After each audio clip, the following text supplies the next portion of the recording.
Welcome to Ignite Your Business Radio Show. Light the match, throw some gasoline on, and buckle up because we're about to take your business to the next level. I'm your host, Josh Wilhelm.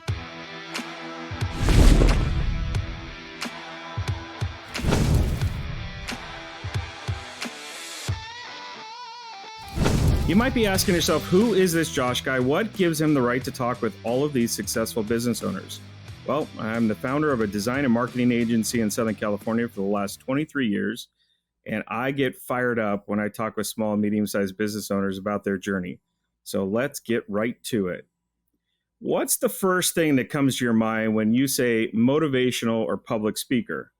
Maybe it's the image that gets brought up in your mind that of Tony Robbins riling a crowd up and motivating them to make a major change in their life and never give up. Well, you're partially correct, but how about some other famous public speakers like Winston Churchill, John F. Kennedy, Martin Luther King Jr., and even the soft-spoken and shoe-changing everyone's friend, Mr. Rogers?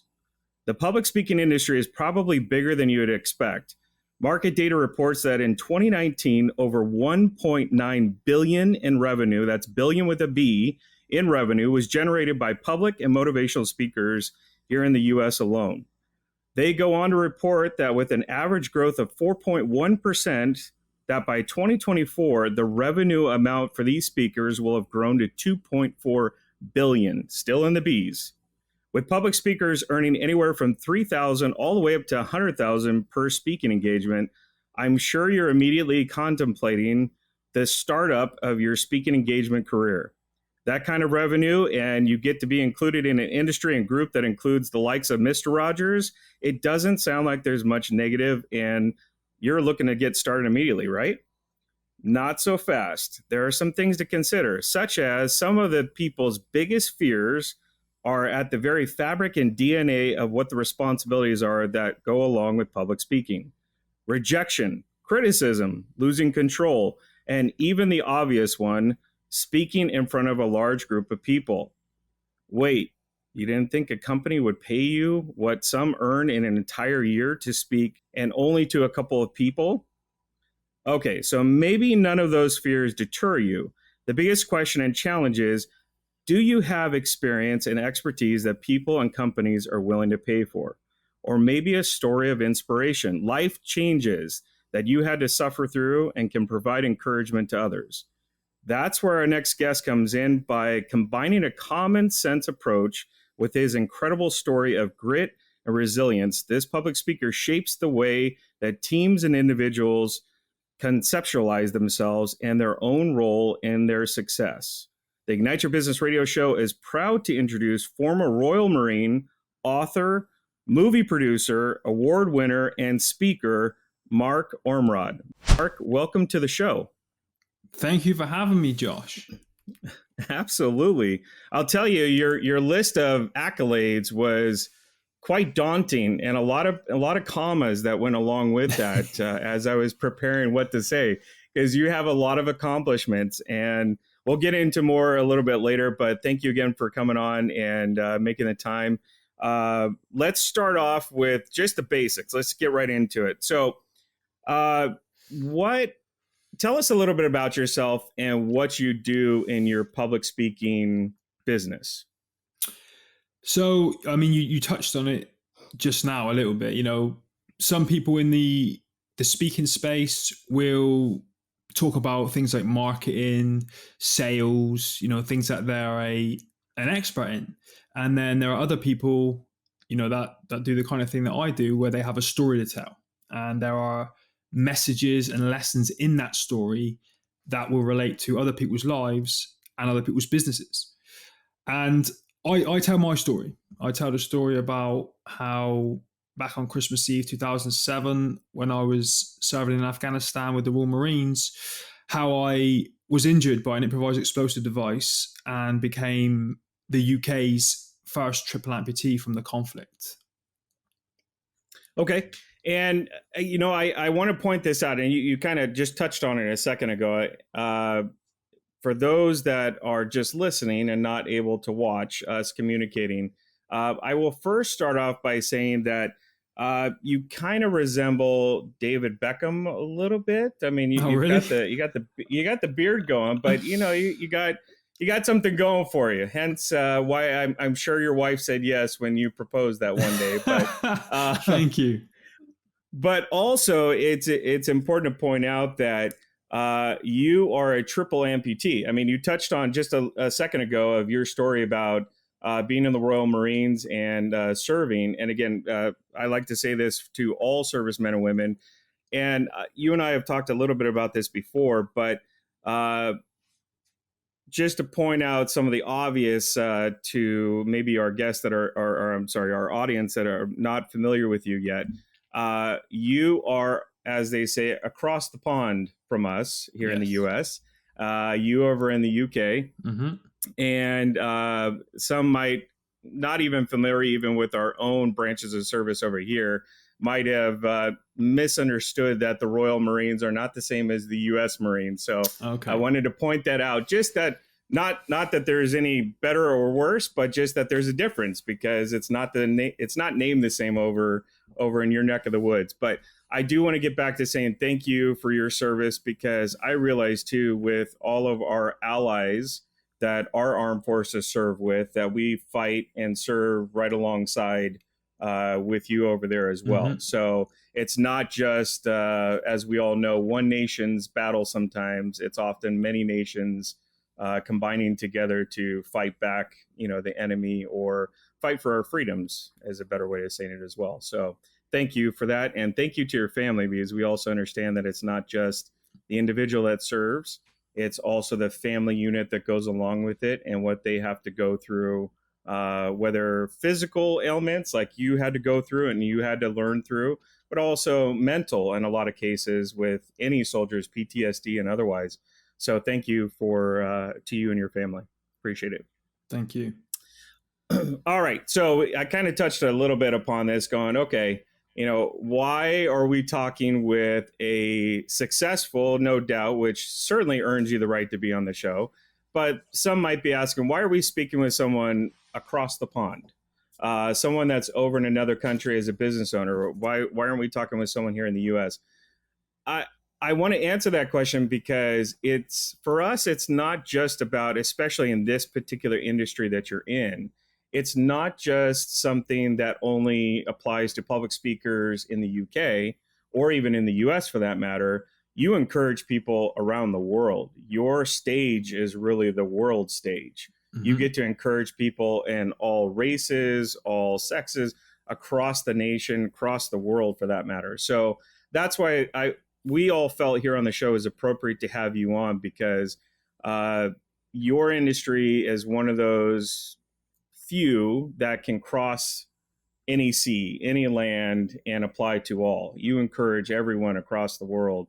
So that's why we're having you on. But it's not, as we're saying, it's not just the UK that you inspire. Your business and industry is one that has no physical limitations to it, correct? Absolutely, yeah. It's a global business, which has become.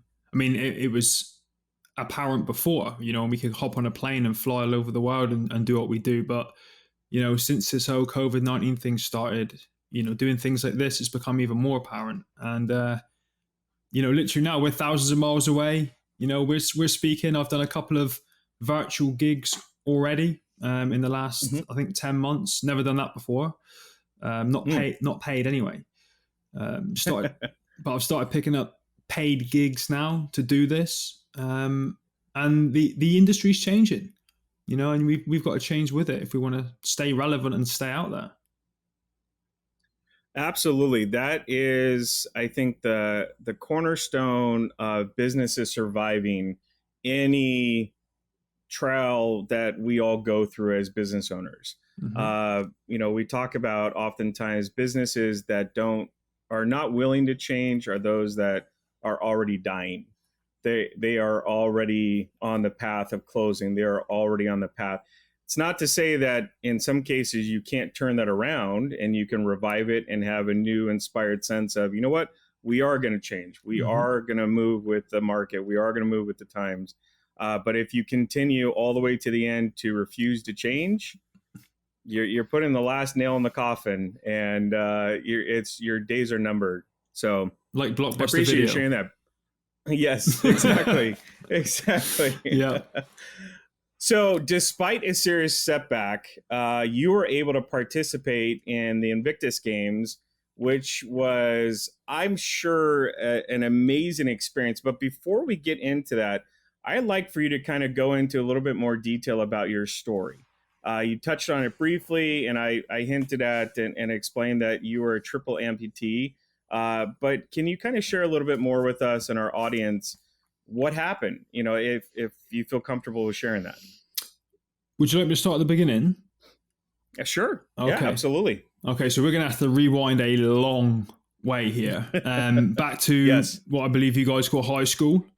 Yes. Coming up towards the end of my compulsory education, had that epiphany that I had to either go to university or join the big bad world. And the short version of that story is that I decided that I was going to join the big bad world. And I wanted to serve, I wanted to join the military. And after speaking with a family member who was a former officer in the Royal Marines, I decided that's the route that I wanted to go down. I wanted to join the Royal Marines to test myself, to see if I had what it took to pass that training, which is arguably the longest and hardest regular forces training in the world, and then go off on this magical adventure for 20 to 25 years, all over the world, trying to, look after people and fight the bad guys, look after the good guys, and have a hell of a time while I was doing it. So I literally left school, went straight into the Marines, was very fortunate going through basic training that I never sustained any injuries. And every 2 weeks, we would get tested and graded to see if we had what it took to continue with the training. And I managed to hit the mark every time. So 30 weeks later, probably a bit longer if you factor in some leave periods, there I was, 18 years old, October 2001, a Royal Marines commando who had just earned his Green Beret, which, as you can probably imagine, for an 18-year-old, that's a hell of an ego boost. You've got this extremely difficult Green Beret. It's really difficult to achieve on your head at 18. So you think you think you're the man. Now, 4 weeks before I finished my training was when we witnessed 9/11. So we all knew straight away from the get-go that once we finished our training, we were going to be doing some proper training, not this theory stuff and these serials. We were going to get into some proper pre-deployment training, and we were going to be going somewhere real soon. And that's exactly what happened. Early 2002, I was put on a pre-deployment training package for something that was called Operation Jacana, which was in Afghanistan. Did all the training, got ready to go, and then for some reason, a huge number of us didn't end up deploying. I think it became more of a special forces thing. Lots of reconnaissance and really sneaky stuff going on, so we didn't go, which was quite disappointing, as you can imagine, for a testosterone-fueled 18-year-old. But then a little while later, early 2003, I was sent to Iraq on what we called Operation Telic 1, which was that initial push over that Kuwaiti Iraqi border into a place. Me personally, I went to a place called Qazar, while some of our guys and some of your guys went up to the oil fields and Saddam's palace and took all that. So yeah, I got my first taste of war, if you like, at 19. And I was actually a little bit disappointed with it all. I had this predetermined notion of what it was going to be like. I thought I was going to be running around with a knife in my teeth, crawling through the mud, bullets bouncing off my huge shoulders like Rambo. And I literally did none of that for the whole time. I got a really good suntan, but I never even fired one round in anger. So I came back home a little bit deflated with the whole thing. Okay. But I was still in my first 3 years of service, so I did a few other things. We went to Norway. We learned how to fight and survive in the Arctic. Did a bit of boxing as a heavyweight boxer for the Marines. We actually sailed in 2004 on one of our which I didn't know at the time until I pulled up beside one of your naval ships, but this tiny little boat that we had down in Virginia on an exercise Aurora.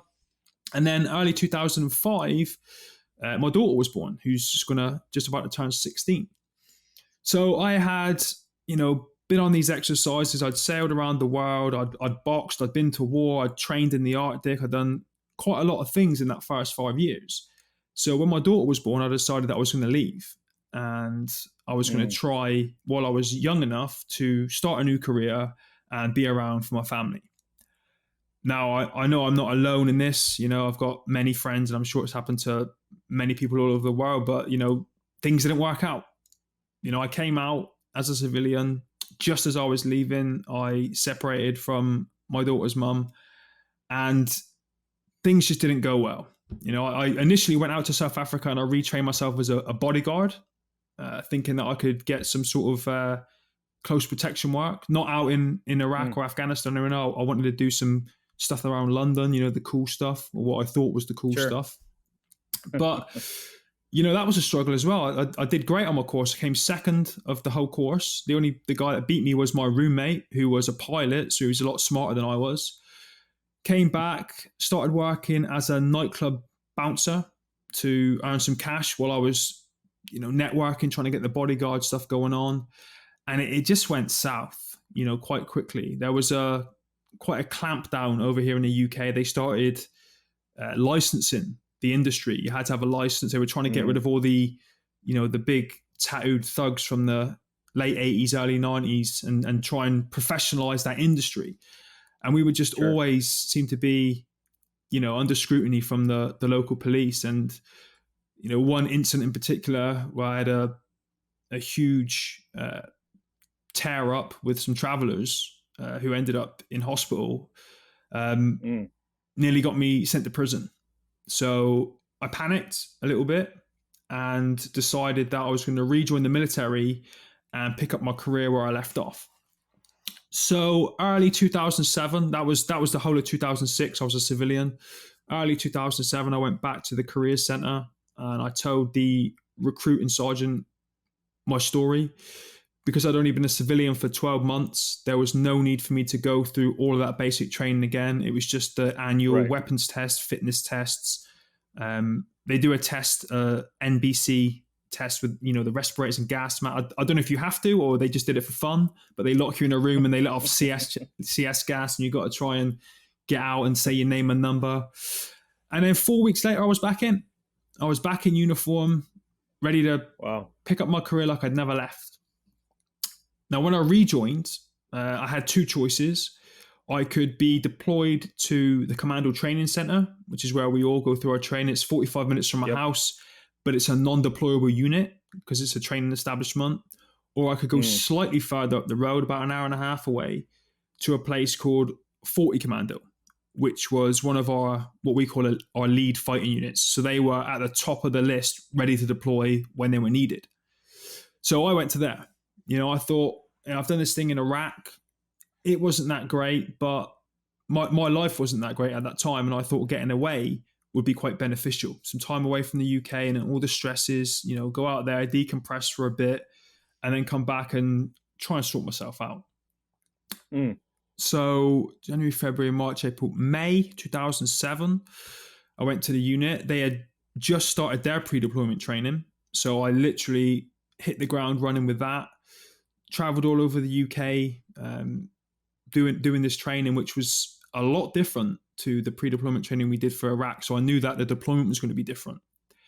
And then eventually on the 7th of September, 2007, we deployed to Camp Bastion. Okay. Now, Camp Bastion, I'm sure you're aware of it, in Kandahar, big airfields that were out there, relatively safe zones. Usually, some people will spend their whole tour there. For some of us, it's just like a holding cell. So we deployed there for like 4 or 5 days to acclimatize our body, start preparing our kit and equipment, and then zero in all our weapons and getting ready to head out to the front line. And so probably about the 11th or 12th of September, me and a handful of my friends were put on a Chinook helicopter in Camp Bastion and flown out to the Helmand province to a place called Forward Operating Base Robinson. Now, while we were there, our responsibilities were, I'm sure, the same as everyone else that had deployed in the tours before us. We had an area of Sure. responsibility we had to look after. We had civilians in that area that we had to provide security for, and if we could, food, water, and that kind of stuff. So it involved leaving the quote unquote safety of forward operating base Robinson and patrolling out into the local area with, missions and objectives, clear enemy positions, go after enemy weapon caches, act on the intelligence that we got on whatever it was at the time. And it was great. We were doing great. We were out there, we were dominating the ground, we were taking the fight to the enemy. We had got in a bunch of firefights and never even sustained the smallest of casualties. So our morale was high. We'd been out there Sure. constantly just kicking ass and coming back fine, happy, and then going on to the next Yep. mission.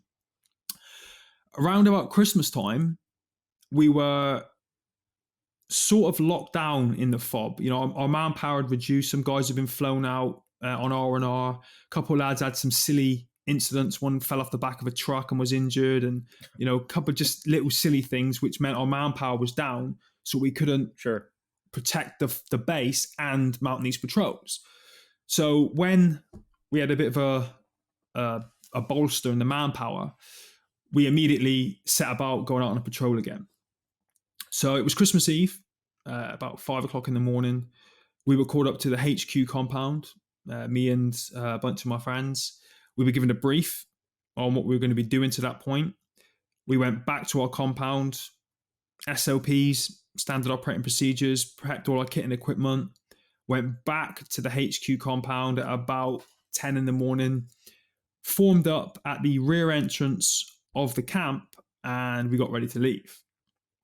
Now, normally, these patrols that we had been on before, we'd be out for 6, 7, 8, 9 hours at a time. We push 2, 3, 4 miles out.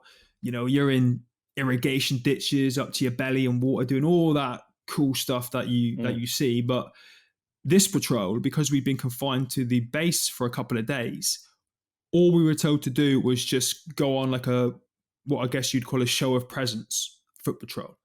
So Sure. the idea was we would leave the rear entrance of the camp in 2 sections, and we'd have 8 men in each section. One section would go north, one section would go south. We were told to patrol the immediate perimeter of the camp, pushing no more than 300 meters out.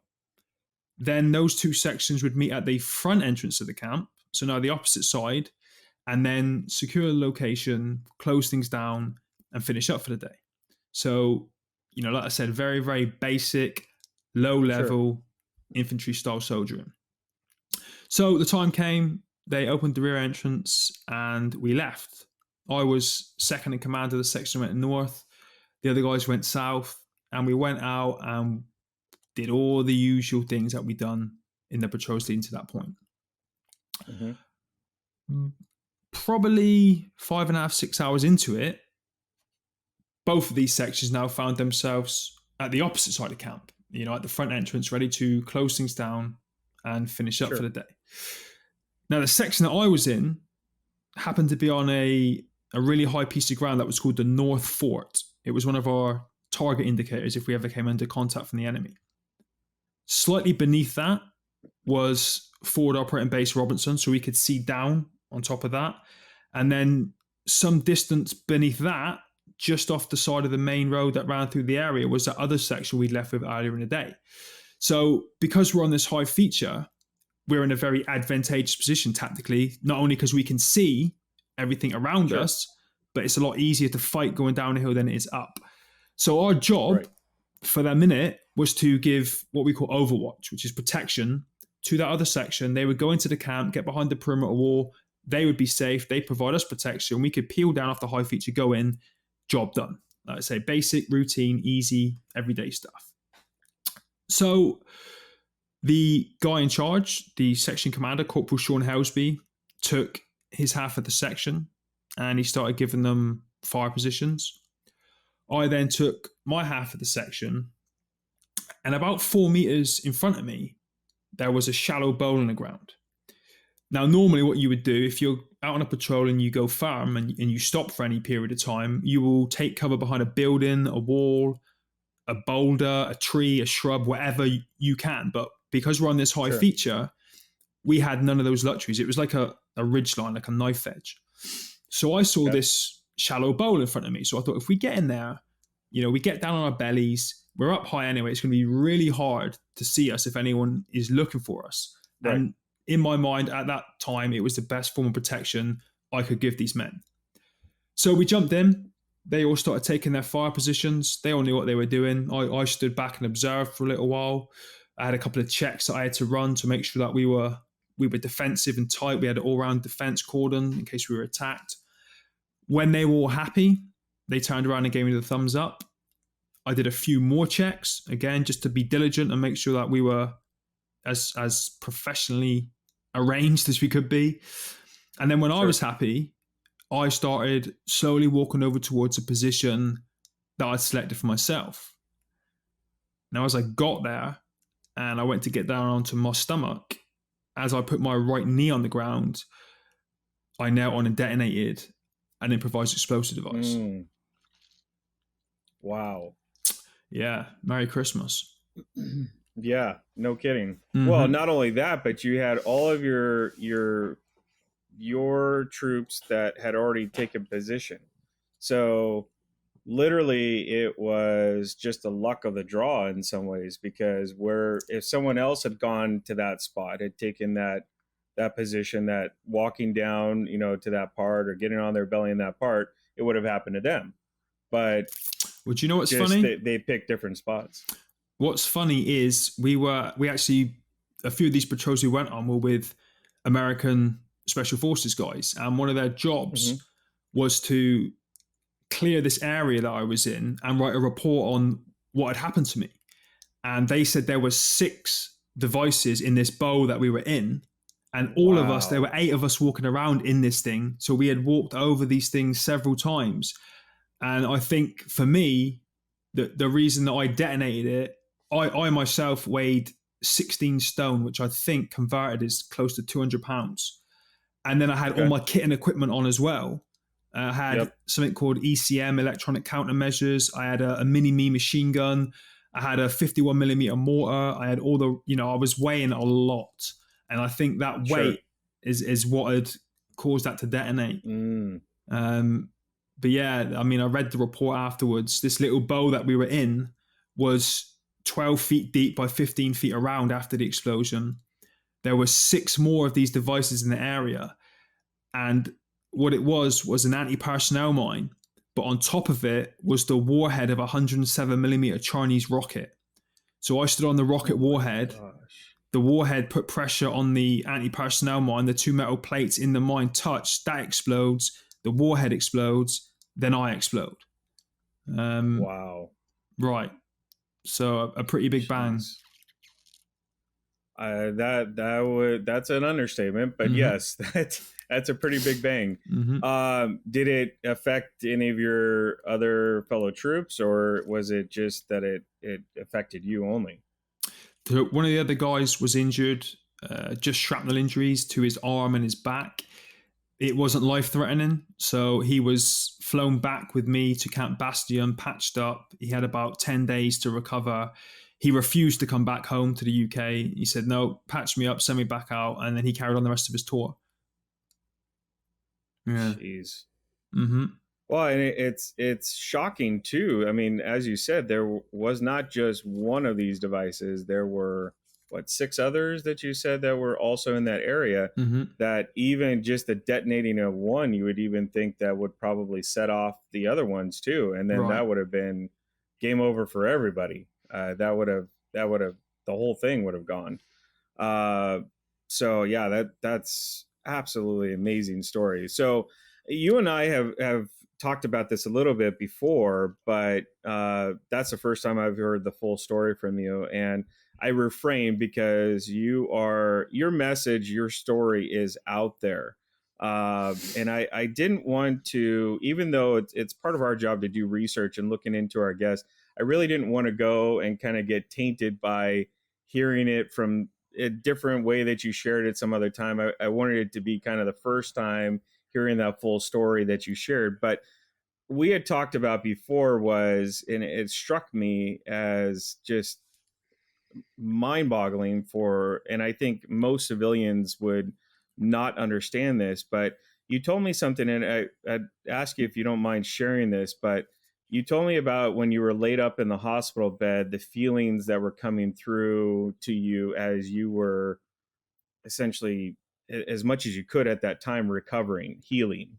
Uh, can you share with us that feeling that you had towards, what had happened to you, and kind of what you would share with me was your number one thought that ran through your head pretty much every single time that you were conscious and could be thinking about it and were healing. You remember what you would share with me, what that thought was that kept going through your head? Go on, remind me. That's okay. The thing that struck me was you said the only thing I could think about was getting back out there and being with my fellow troops, my guys, my unit. Mm-hmm. And it struck me as like, I would figure that would probably be the last thing going through your mind, that would be furthest from what you're thinking about. I mean, I can understand, regret. I can understand just hating the world for what had happened to you, losing, physically losing what you had, and all of that. But yet the thing that you had told me before was like, that really never crossed my mind. What crossed my mind was, I need to get back out there. Whether or not I could physically, I just wanted to get back out there. And do you know what it is? Okay, so I'm trying to make sure I translate this right. So in soccer in the UK, Mm-hmm. do you know what an own goal is?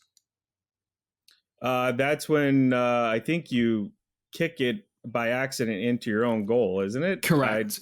Right. Okay. So okay. so I imagine that when you do that, you look around, the rest of your team look at you with disappointment, and you're the idiot for the day, right? That's how it felt. I'm the guy that stood on the landmine and scored the own goal. I'm the idiot, and so and that's not the way that the other guys looked at it at all. But for me, you look at it and go, I've let the team down here. I've scored Right. an own goal. At the time, I had put them in danger. If there was a small arms attack that followed up, enemy with AK-47s or whatever, people could have died, and I would have blamed myself for that. Sure. So yeah, I mean, you touched on some of the emotions earlier, but people find it hard to believe that initially you feel a lot of guilt and a lot of shame and embarrassment and anger, even when you're lying there bleeding out. Those are the thoughts you don't really, or I didn't really think about my life or get worried about dying. I just felt that I let my team down, and I put them in this really difficult situation where they could die because of me. I've heard some similar stories from, military personnel that have gone through a traumatic experience while in the military. I'm curious, and I've always wondered this: is do you feel that those thoughts and feelings that you personally had were that of your own, or do you think those were somewhat kind of ingrained into you as kind of part of your military training, your brotherhood of being in the military? Or was it truly, no, that, I mean, sure, you can't have an outer body experience and wonder how everybody else would potentially feel in that situation, but you personally, do you feel that that was a Mark Ormrod, just that's how that's your DNA, that's how you're built, is that's immediately what you thought about and what you were concerned about?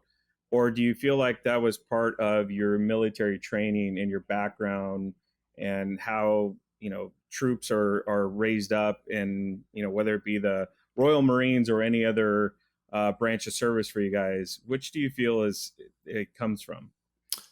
I think it's both. It's a bit of nature and a bit of nurture. For me, one of the key things that I took away, you got to bear in mind, I went through my training when I was 17, so I was still a boy. Right. But one of the things that I really kind of latched onto was, you've always got to look after the bloke to your left and right before yourself. So when you're in training and they got these big packs on you and they're marching you to your ankles feel like they're going to snap, and you take that little rest break, the first thing you do is reach in, you get your food, and you give it to the guy next to you. That's the way that I was trained to do it. You look after him, and then you look after yourself. And they, at the same time, are reaching into their backpack to give you their food. Do you know what I mean? Yep. So we call them the people that we serve. We call them oppos. It's like, it means friend. Sure. So it was look after your oppos first, yourself second. That was the kind of the way it was. That's not to say that everybody lives that life, right. That even in the branch of the military, in the Royal Marines, that I'm very proud to be a part of, there are still some selfish people in there that will put themselves before their oppos. But for the majority of us, 98%, 99%, we look after each other. And it's insane. It gives me goosebumps now just to think about it. That the fact that I could be in a nightclub or a bar or somewhere with one guy, and you could have like 15 civilians come to storm on you, and you'll just stand back to back and tear into them until you can't tear in anymore for that guy. Do you know what I mean? It gets that, you get that tighter bond with them.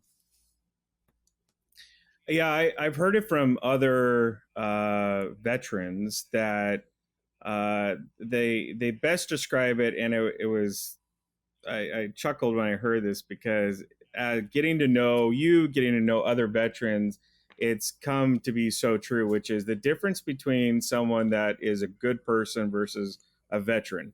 A good person will give the shirt or clothes off their back to someone else. A veteran will steal someone else's clothes to then give it to another veteran. That's probably right, yeah. So that what you're describing is, you look towards your fellow, active duty at that time, but your fellow military personnel, soldiers that are standing right next to you in that trench first, and then you look to yourself second. And it even goes to, we talk about it many times on this show, is just like what they tell you when you go on an airplane. Look, if we have issues, oxygen's low, you got to take oxygen first. Exactly. But actually quite the opposite for you guys. It's like, you look at it as, well, giving oxygen to me is actually technically giving it to the person next to me, because I know they've got my back. I know they're going to take care of me when push comes to shove. Right. So, all right. So let's fast forward a little bit. And how long was it from the point that this all happened to you, which was 2002, 2003, or you said 2004, actually. Is that correct? When I was injured? Yes. It was Christmas Eve, 2007.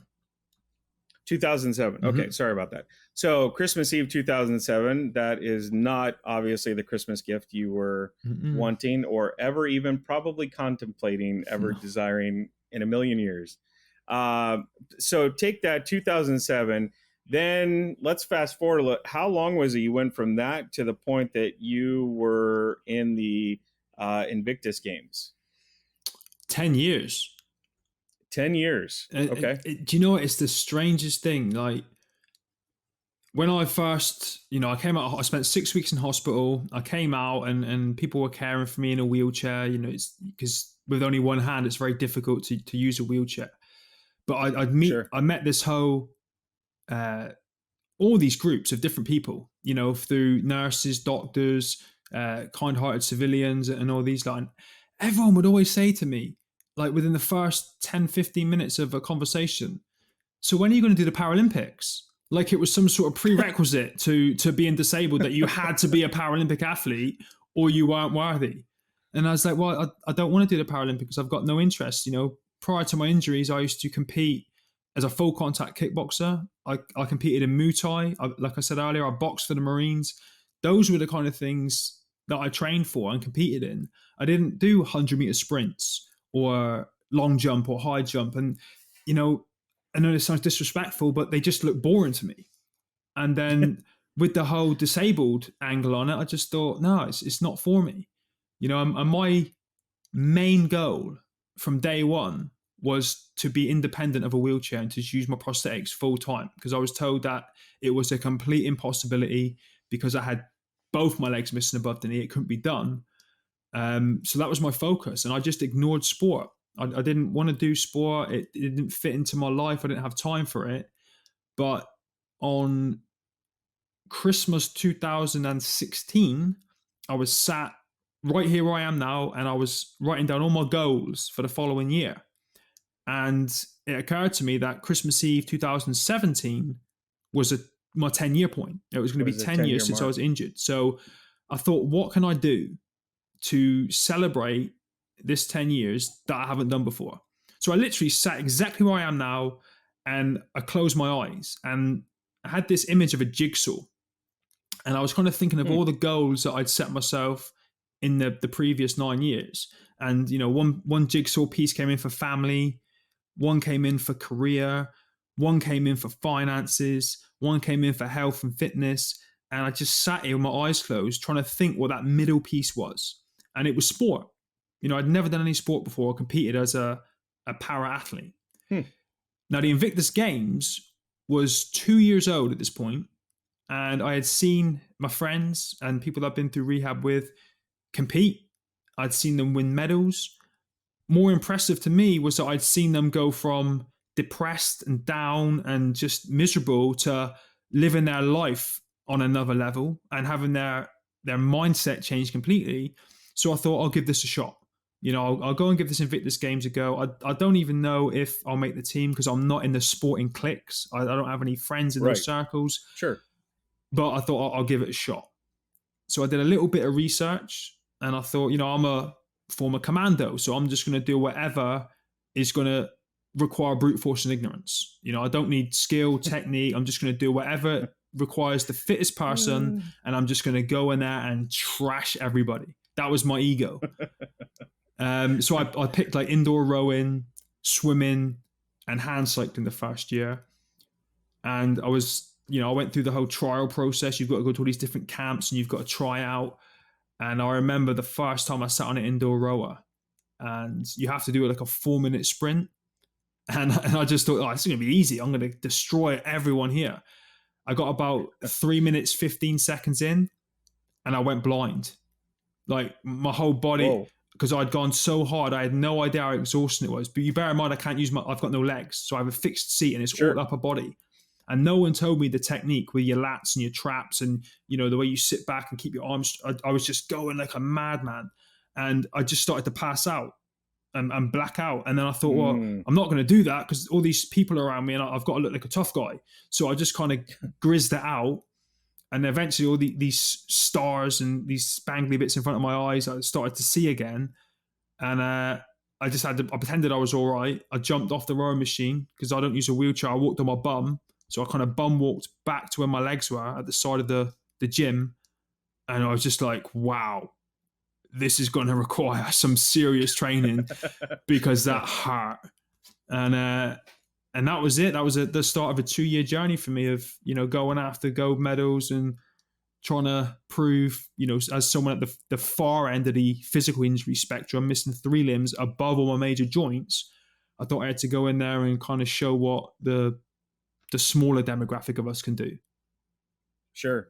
And I think you shared with me you were the first amputee to win the gold since World War One. I think was a soldier back then, or something along those lines. Is that correct? I was the first triple amputee from the UK to survive since the First World War. Got it. Other people have sadly not made it. They'd suffered these injuries and worse, but the medicine and the support and the help wasn't so good in previous conflicts. So I was very lucky to survive it, which is why my rehab journey was so much more difficult than I guess it would be now, because no one had ever dealt with anyone like me before. Yeah. No doubt. It strikes me as interesting as you were talking about at first when you mentioned that the nurses and pretty much during your recovery process in the beginning, that everyone was within the first 15 minutes were asking you when you were you join the Invictus Games or go and do the training for it. And it dawned on me as you continued telling that story and where it took you was I wonder if that was definitely intentional, that they were hoping to give you something to hope for, something to kind of almost distract you from the negative aspect of you losing your limbs, and just preventing you, or hoping to help you with not focusing and kind of internalizing all of this, and saying woe is me and all this, that they were putting that out there, not only to encourage you, but even in some cases plant the seed for you, so that it was something that you'd kind of maybe every occasion when you're by yourself and you're in your own mind, and you're kind of, you got the devil on the shoulder going, oh, you know what, you just need to throw in the towel and just be done with this. You're a burden on everyone. When you start really getting in your own mind, Mm-hmm. and it's a dark place for anybody, let alone going through a traumatic experience like you had.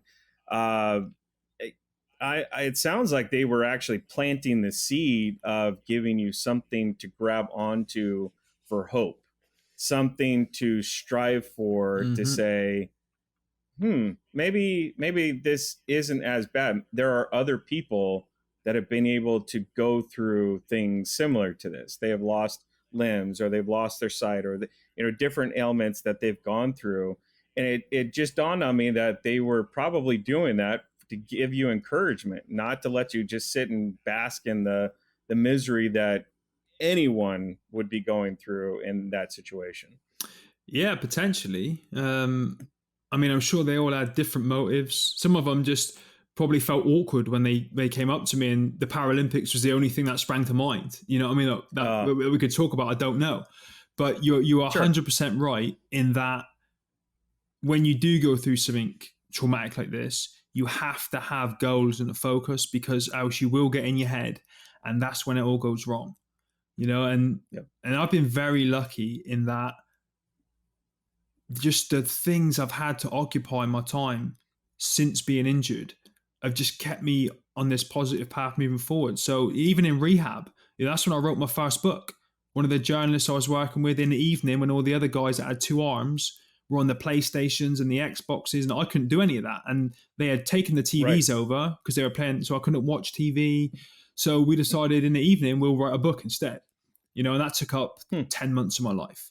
And then by that time, you're at a different stage of rehab.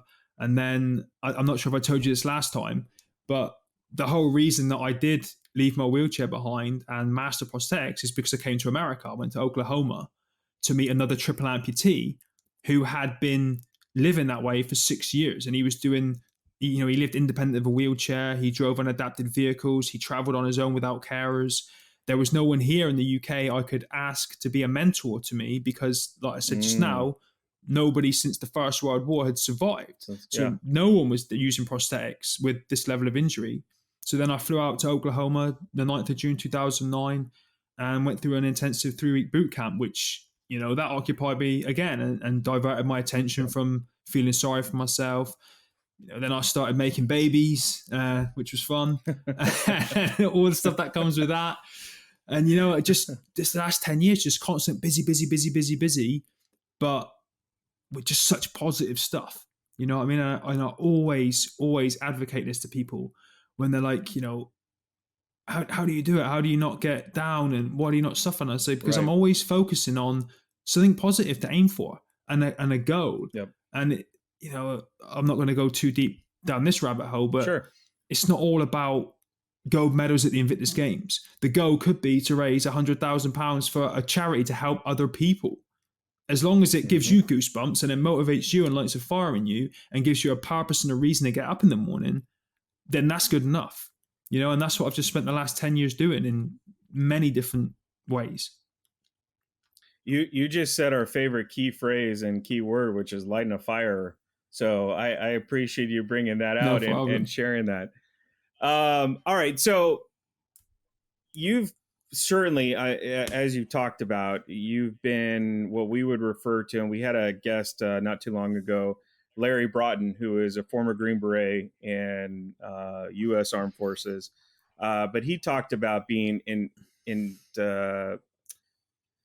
intentional with everything you do. Mm-hmm. Being intentional with your time, being intentional with your relationships, being intentional with sitting down and focusing on your journal, focusing on your goals. Intentional. You're taking, don't let distractions, don't get caught up in just the mind-numbing stuff. Then you look up and you're like, how did I get here? I don't even realize. That's, you're saying is, hey, you got to be intentional. I kept myself occupied intentionally, not by accident, but intentionally, in order to get through this Mm-hmm. and to be able to not only keep you distracted, but I think it probably, and everyone goes through therapy of some sort in their own way, whether it's grieving, whether it's processing things, feelings, whatever it might be. It wasn't just to distract you to avoid going through those things. No doubt, I would imagine you had to still process, but at your own speed, Mm-hmm. sometimes slow, sometimes fast. The mental component, too, that goes along with a traumatic injury and all that you had to go through. But you kept yourself busy on the physical side, which you're used to doing, and your mindset is to drive forward, but you're also processing at your own pace off to the side.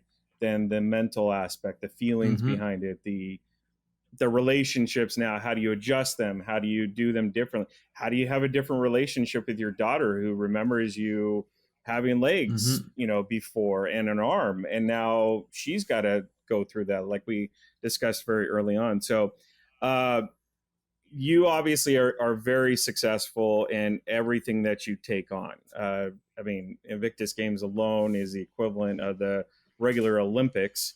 And so most people train their entire life just to be a part of that.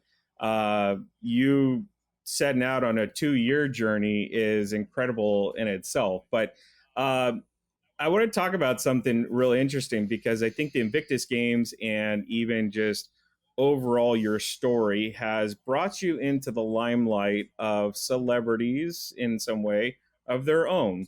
One of which being the Queen herself. Mm-hmm. So you were recently recognized by the Queen. I got to ask what that was like to start with. I mean, to be recognized by, that's the equivalent of our president. It doesn't, we're not going to get into politics, who's currently in office or any of that kind of stuff, but it's the equivalent of being honored by the highest office in the land. And especially it takes on a whole different meaning, especially for the UK with the Queen, the royal Mm-hmm. family. It's a whole different level, even that here in the US we don't understand to that level. What was that like to be recognized by the Queen and the royal family? It's strange because I was. It felt like I was just recognized for getting on with my life. You know what I mean? Like Mm, the honor, the award was for the work I've done over the years with veterans and the military and all that kind of sure. stuff. But it's what I love doing. And so I almost felt a little bit embarrassed. I'm like, well, I'm just, I'm doing this for me as much as them. This is kind of Sure. what fuels me, and I love doing it. And it almost felt a little bit wrong to be rewarded for that. But Mm. at the same time, it felt incredible. I just I don't know how familiar you are with the whole honors system and everything, but we should get to go to Buckingham Palace to have this medal presented, but COVID Right. has stopped that right now. But I mean, that day, I'm more excited for my children than I am for me. I'm not. Mm. I'm not trying to show off, but I've been to Buckingham Palace already a couple of times for different things, but they've never been. Yeah. So they get to put on, go out and buy some new dresses and a nice little suit for my boy, and go to London for the day, and we'll make like 2-3 days out of it and just make an experience. So are you able to, are they kind of saying, hey, because of COVID, we'll hold off on that, but when things settle down and we're kind of back to normal, that we'll have you actually to Buckingham Palace, and you'll be able to meet everyone in person, kind of thing? Is that the plan? Yes. Yeah. Okay, good. Good, good, good. Yeah. Because I know that it's kind of like getting a watered down award if you're not able to get the whole Right. experience all tied in together. Mm-hmm. So were you, obviously you weren't able to meet them in person, but were you able to meet them all even virtually, all of them, or was it just the Queen, or was it just certain family members of the royal family that you got to meet? So I've met them all before. Okay. When we were in rehab, like I just said, I've been to Buckingham Palace before. They would invite us to garden parties that they had every year, or some sort of reception in, Windsor Castle or someone like that. So I'd met the Queen before, Prince Philip, Prince Charles, Harry, William. I went to their wedding, actually, to Prince Harry's wedding. Me Wow, and a that's cool. Yeah, me and a bunch of the guys from rehab were all invited there with our partners in Windsor Castle. So on the actual day when you receive these medals, you don't really know until close to the time who's going to present it. I think Mm, the Queen generally turns up when people are getting knighthoods. okay. That's the top end of the scale. Sure, I'm sure. not sure who will be there to present us with these Okay. medals, but So that's still to be determined. There wasn't even a virtual thing. It was just saying, hey, you got the award, you got the official kind of note or letter of some sort to say you're being recognized by the royal family. So it's still to be undetermined with when, where, and even who in this circumstance yeah, of who will be presenting. Okay, yeah. got it. Understood. Gotcha. Well, it's still I'm sure it's an honor, and it's interesting to hear you say too that uh, I've come to know you as very humble, and a lot of veterans, not all, like you said, not all of them are built the same way, but I've known a lot of veterans to be very humble, especially you. And it's interesting but not surprising for me to hear you say that, well, yeah, I kind of feel a little silly or feel a little embarrassed that I'm getting recognized for something I love to do and I'm giving back. And it's like, well, shouldn't everybody be doing this? Mm, And everyone, there's a lot of others that do this as well. So what singles me out, kind of thing. But also to hear you bring it in to say, with not being able to right now, but I'm more excited that it's something that my family can enjoy, hmm which takes it to the next level even of being humble. And so I appreciate you sharing that, because I think that that definitely speaks true to who you are as a father, a husband, just human being at the bottom end of the scale. So thank you for sharing that. All right. Well, we it doesn't seem like it, but your story is an immense one that we just struck the max on our conversation with you. When we come back from this short commercial break, we're going to throw some gasoline on our conversation and get into Mark and how he was able to get his name and get his brand out there when it comes to the speaking world. So we'll be back after this quick message from our sponsor.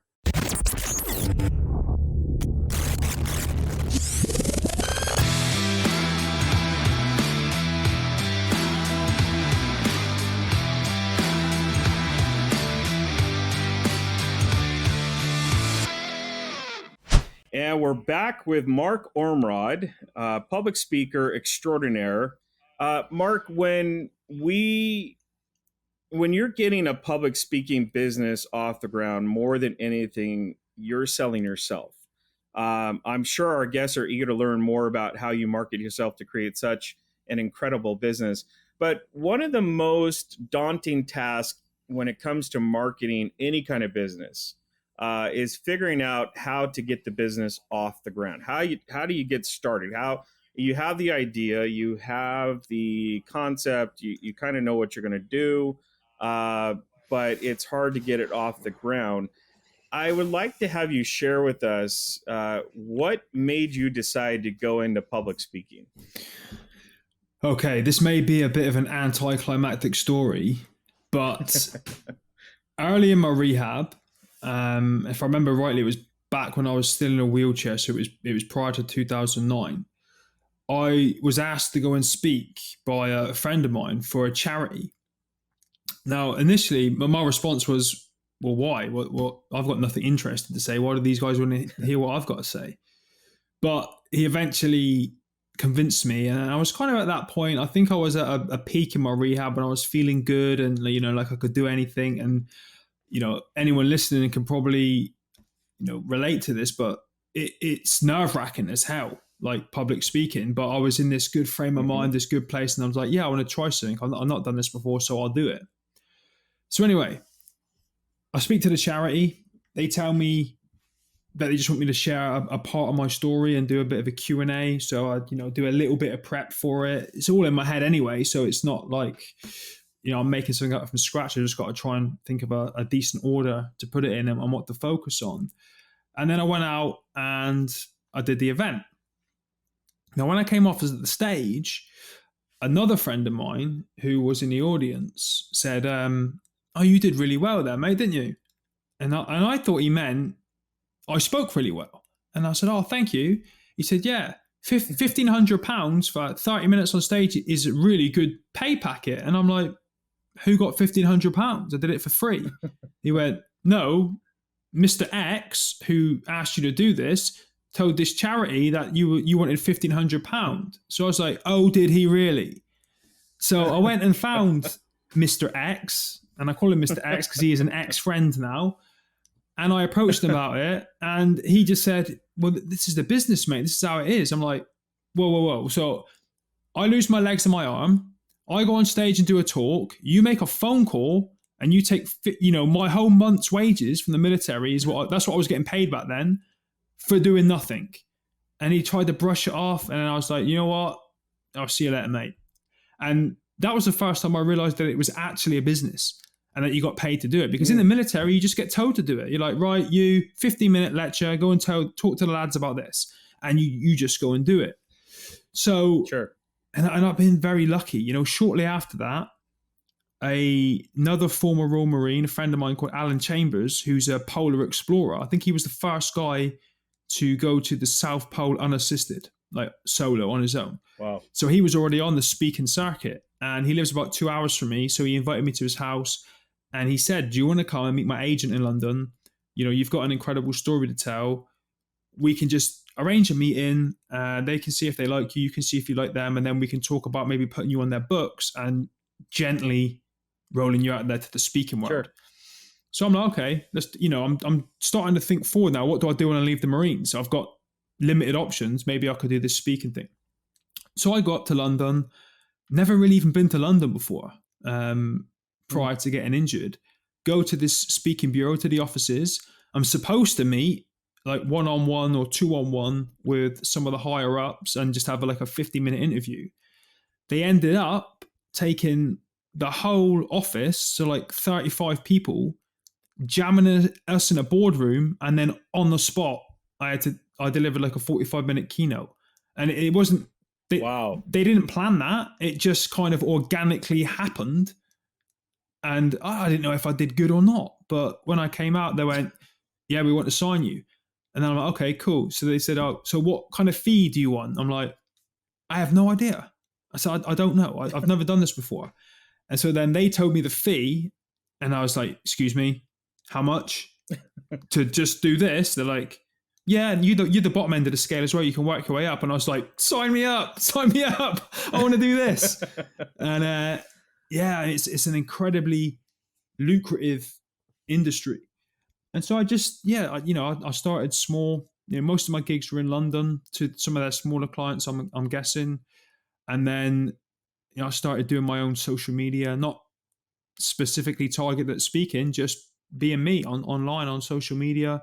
More and more people heard about it. I started getting private gigs and ended up going to Singapore, Berlin, France, Portugal, America, all over the place, just sharing my story with different groups of people. And I've done it from, here where I live in this little city in Plymouth. I've been into a school, not a mainstream one, a school for vulnerable children, where there are only 6 children in the whole school.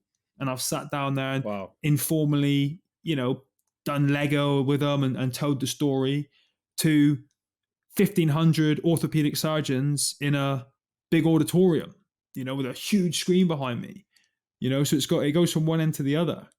And it's generally, I generally tell my story in either in graphic detail, depending on the audience, or the scaled back version with different messages, messages Right. of mindset and goal setting, and, you know, consciously deciding what you should focus on, and I found over the years, as I've kind of learned the game, I think we said this off air in the beginning, like a lot of these lessons I didn't realize, from my recovery translate into other people's lives and their businesses. Resilience, Sure. overcoming adversity, goal setting, that Yep. mindset of being a winner, and not listening to the noise, and getting around a small tight group of positive people that are going to lift you up, and getting rid of all the people that pull you down, the Mr. X's that are Yep. just trying to bleed you, and it's just grown from there.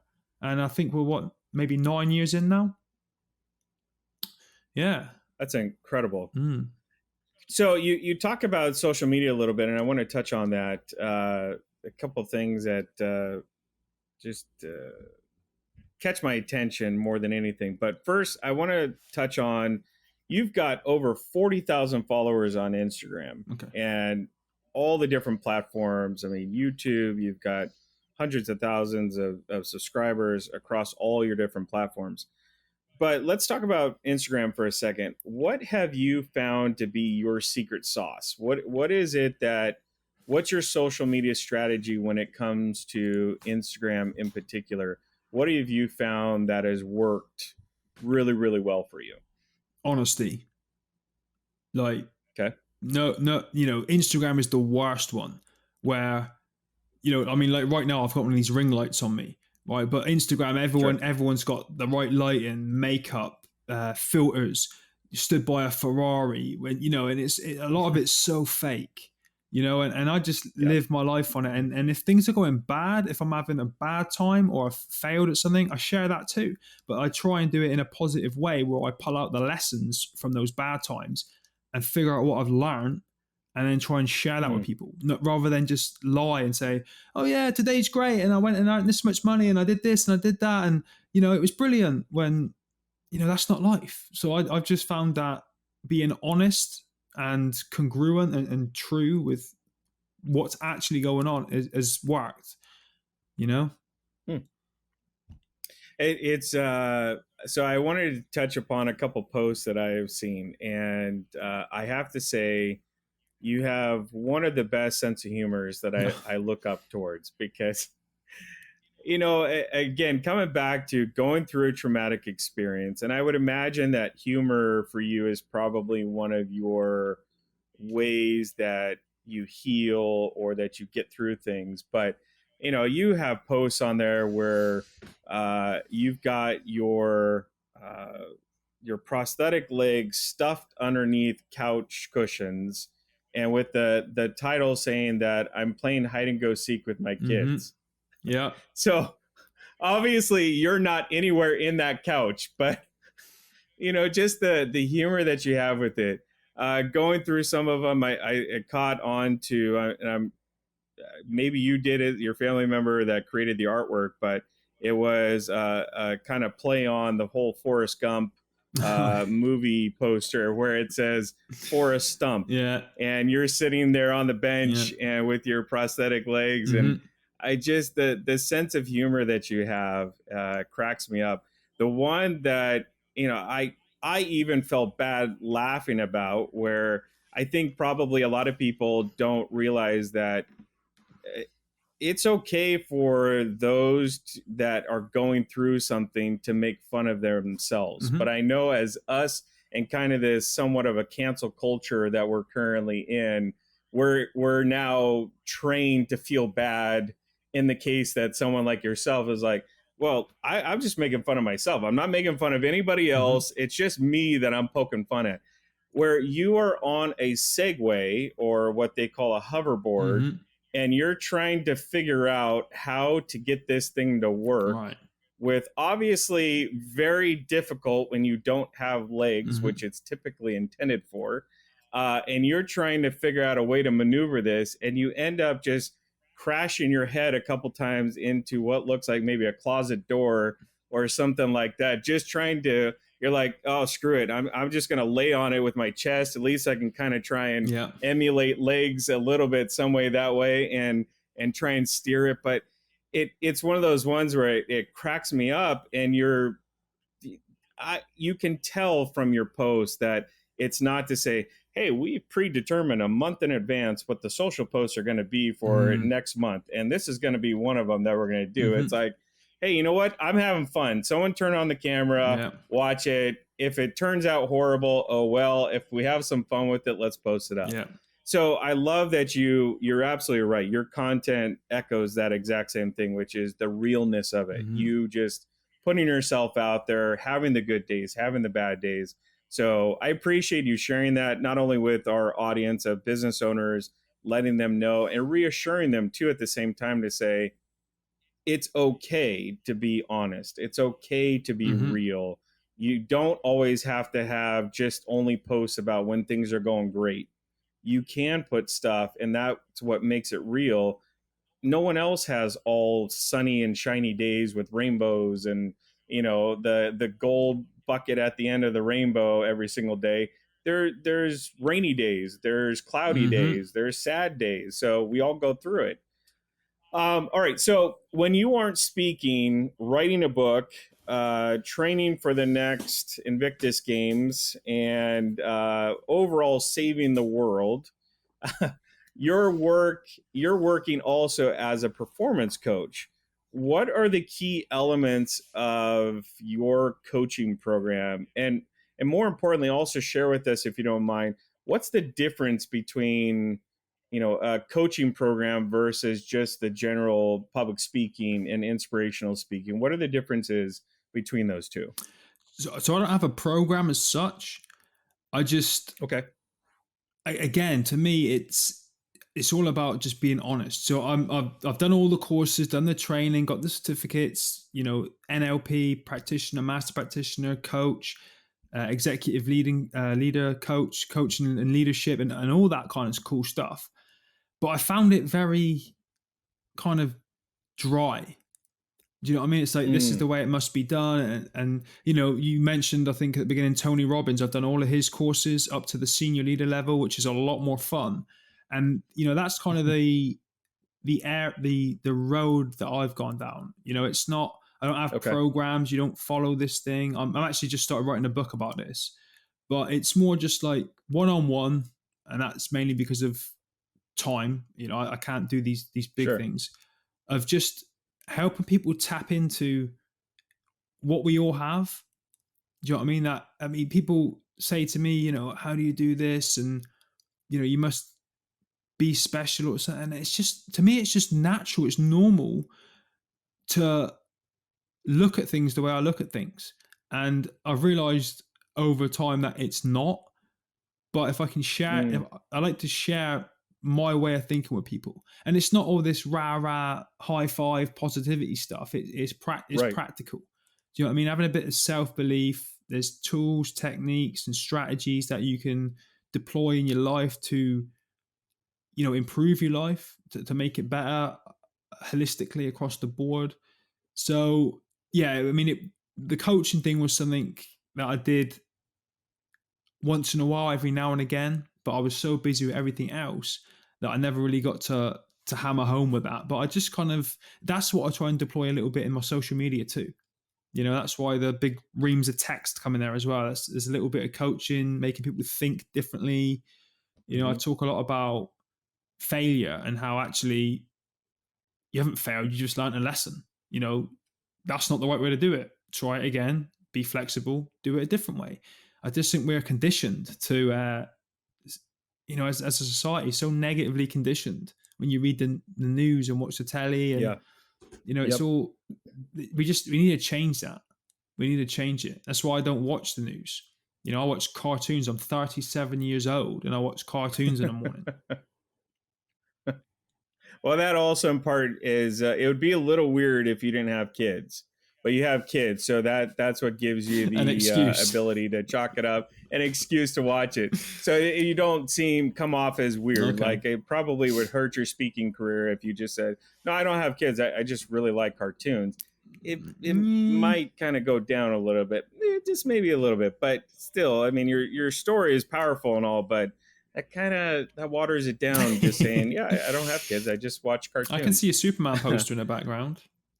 Yes, I have the Justice League up on my wall, and we won't get into the difference between why DC far surpasses Marvel every day of the week, but we won't get into that argument.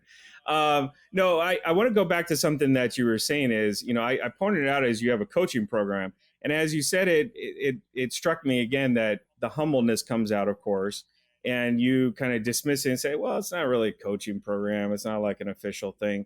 But as you start to continue to describe it and point it out, it's like, that's a coaching program. Okay. You yourself don't see it as that. Mm-hmm. You just see it as, look, I'm just sharing my thoughts. I'm sharing my feelings and what I went through to get through things in bite-sized pieces. But that encouragement in bite-sized pieces is just that, in fact, of coaching. You've named it exactly as such, and with the research that we've done, I've learned that to be true. Is really, it's taking, you've got your inspirational speaking engagements. It's kind of a one-off thing. It's a rah, get everyone fired up, get everyone internally excited and or encouraged and that kind of thing. You walk off stage and the lights go out.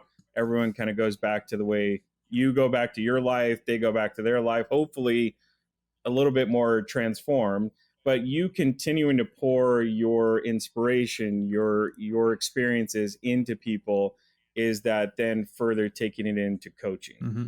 One's just someone come and get someone excited, the other one's continuing on a journey with them, whether short, long, doesn't really matter. That is still coaching. Okay. So I appreciate your humbleness, because that again, that's the common theme throughout getting to know you and understanding who you are. Everything that you've shared is in root, not this, hey, I'm some kind of big wig. Hey, you need to deal with me and my assistant, or in order to go through me, you got to go through my assistant kind of thing. It's, I'm here.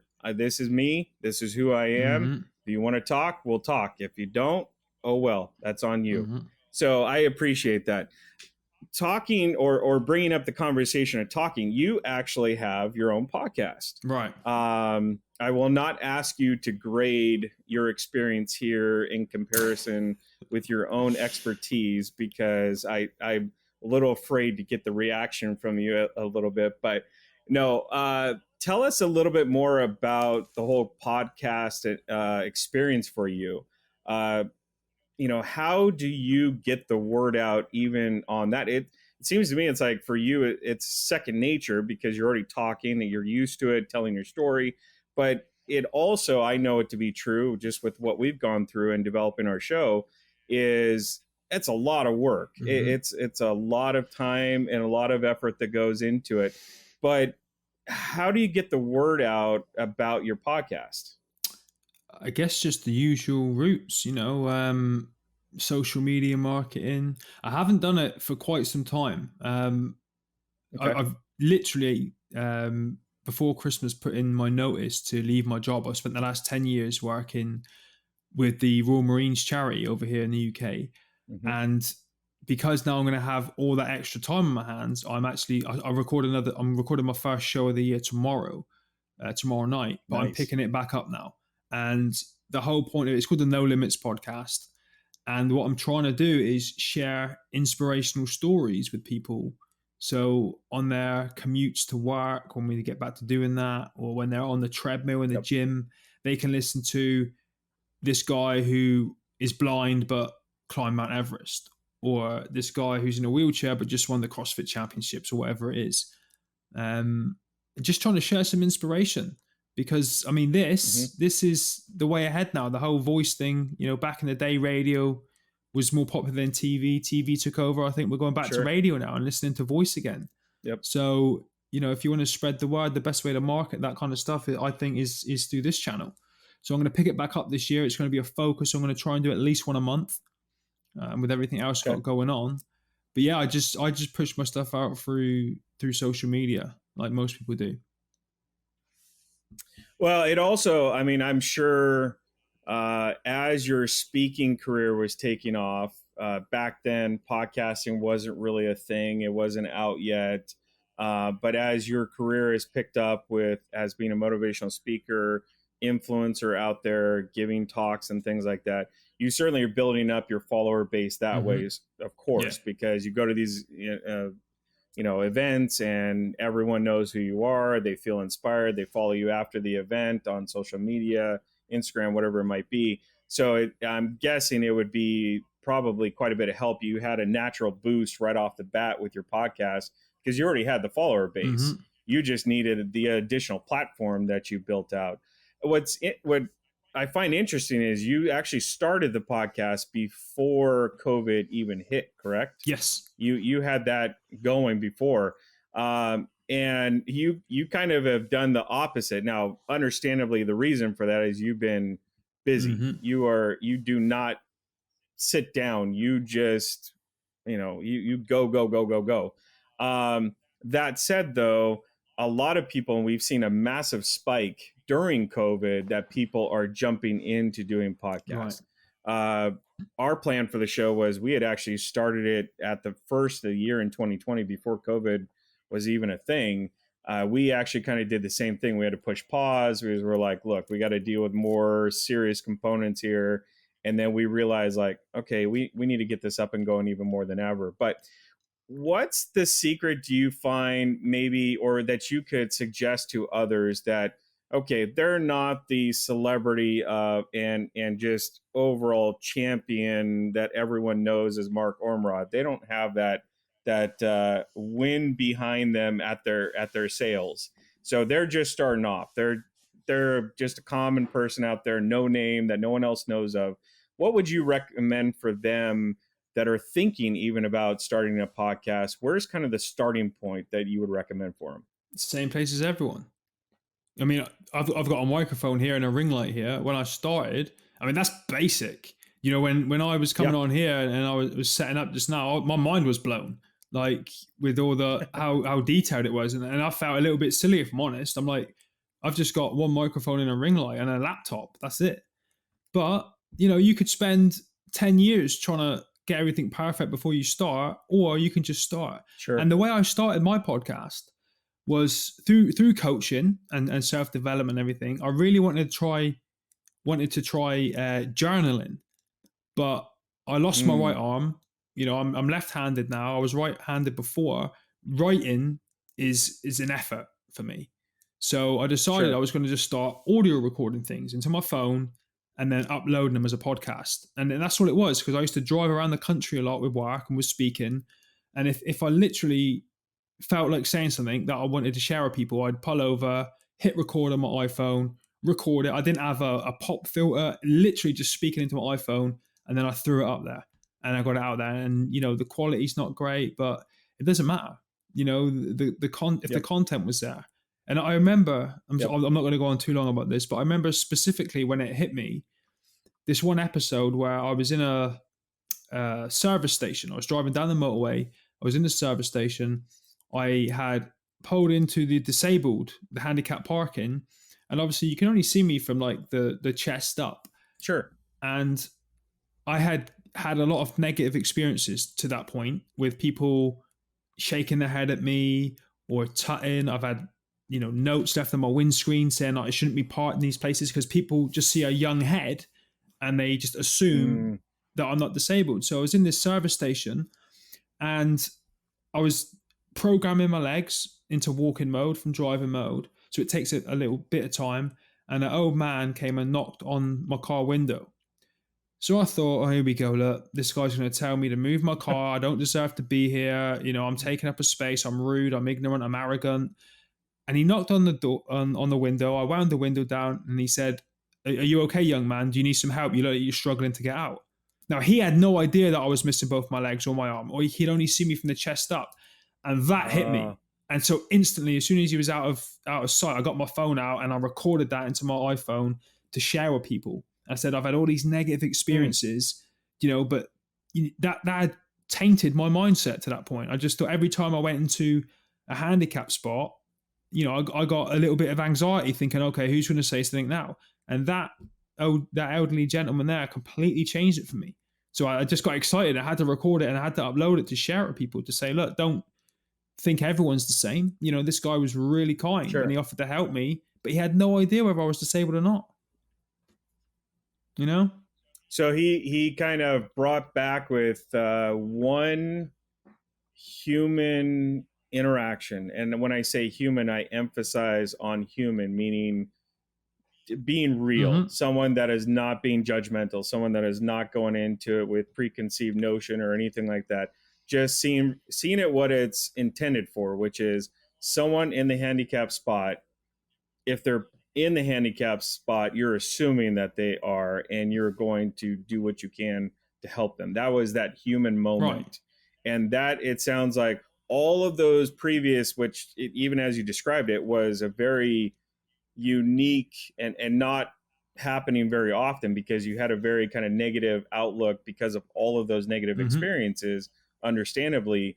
That one experience brought you, snapped you back to go, wow, that one good action almost negated all of the negatives that you had gone through and experienced prior to it. Absolutely. uh, that's a tremendous story. I want to touch on something else you talked about with the podcast. Is you're absolutely correct. Even for us, it's part of my human nature to be all about working towards perfection, or just even what your own personal standards are, that you want to really do it well and you want to do it right. And but the takeaway, doesn't matter which path, because it's the same, is you have to start. Mm-hmm. And it doesn't matter what kind of equipment you have. Like you pointed out, you can have just your basic mobile phone that has the capability of recording audio notes on it, kind of thing. You can start with that. Is it going to be great quality? No, it's not. But at the heart of it, what's most important is the content that you're recording, Right. not that you're recording at, Dolby digital sound quality within a professional recording Mm-hmm. studio. That you could have all of that and have no story, and it really doesn't matter at the end of the day. Exactly. So you've got to start somewhere. I'm curious, because I know you pushed pause on your podcast for a little while, but have you ventured out into looking at the podcast platform as a revenue stream for you in your business, or where are you at with that kind of a milestone, or will you have that as a milestone? Absolutely. I don't Okay. know how to do that, but I'll figure it out as I go.